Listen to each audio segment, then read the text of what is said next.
Okay, the snow is really coming down. It's actually pretty light, but still it's consistent and it's going to stick because it's pretty cold. I'm trying to see if I could fly really quickly, but again, I usually don't want to push my luck too much. Though I really do love the snow scenery, and I know there's a lot of people who don't get an opportunity to see the same stuff. So if I can, I try to capture it.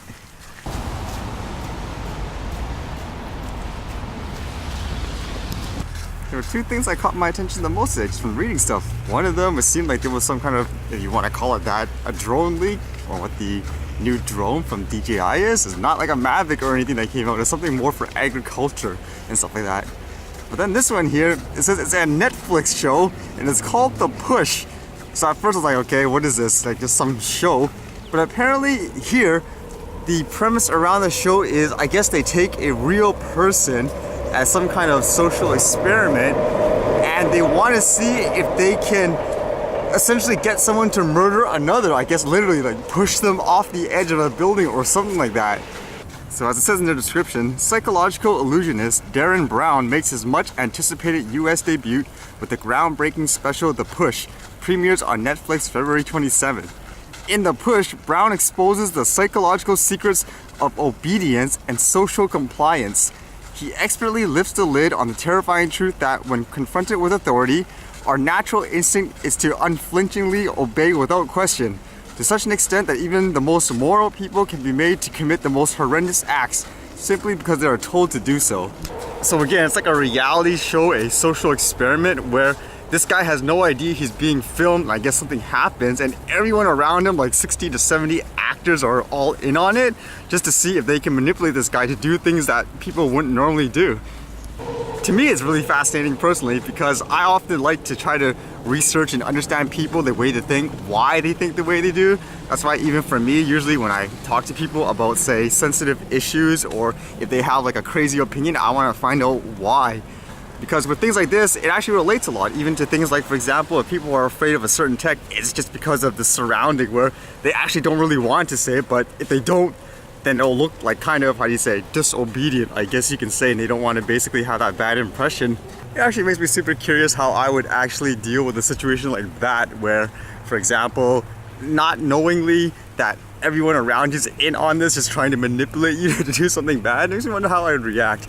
This has only happened, I'd say about twice before. Like one time I volunteered to do this kind of experiment because they wanted to see people with anxiety versus people who don't have anxiety, like how they react. And they set this thing up completely where when you walk in, you're supposed to talk with another person.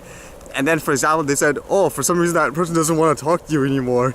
But to me, I was looking at it like, okay, I put the pieces together. That's a little strange with the way this is running. The way you're reacting, it sounds so scripted. It just doesn't make sense, and at the end of it they're like, okay, yeah, that was planned basically. We just wanted to see how you react versus someone who has kind of like a different type of personality trait.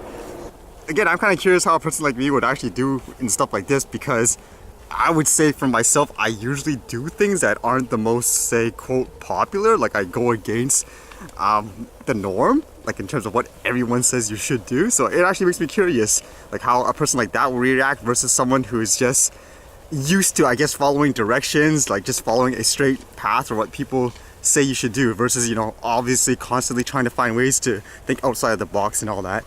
And then I read about this DJI drone leak, or whatever you want to call this. It looks kind of legitimate just based on the pictures and stuff like that. It could be fake, but apparently this feed here, basically the person predicted a lot of the stuff correctly before. It says this is the DJI VTOL fixed wing drone for industrial purposes. So this isn't a consumer drone, this isn't like a Phantom or a Mavic. This is meant more for, I guess, people to do things like farming and stuff like that. And this is a wingspan, it says, of 2,380 millimeter. The length is 1,300 millimeters. The takeoff weight is 6.5 kilograms and all that stuff. And it says it flies at 75 kilometers an hour for 60 minutes. And the price, $50,000. Holy cow, it's definitely not for someone like me.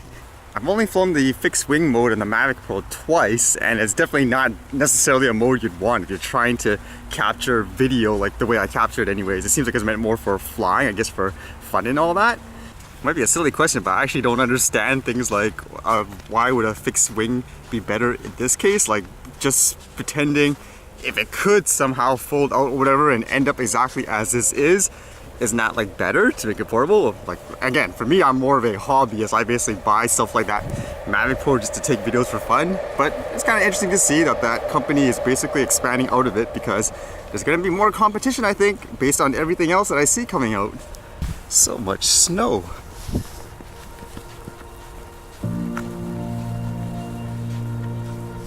I think there's actually a person there too, according to this anyways.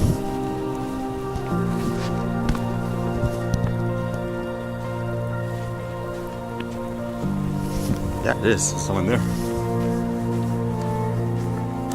And yeah, this side of the lake is completely frozen. Only a little part is open.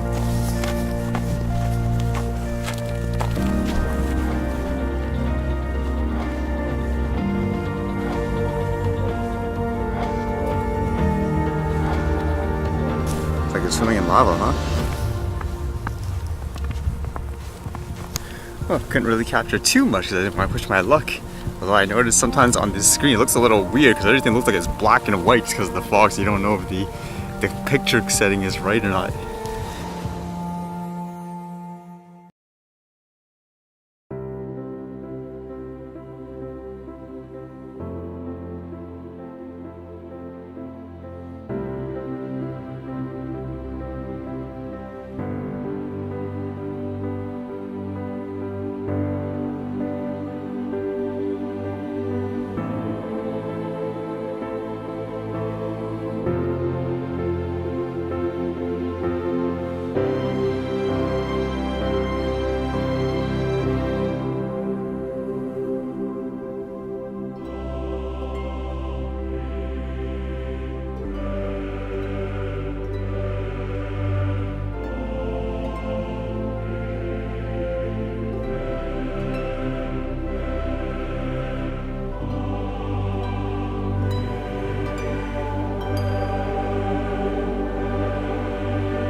Alright, see you guys later.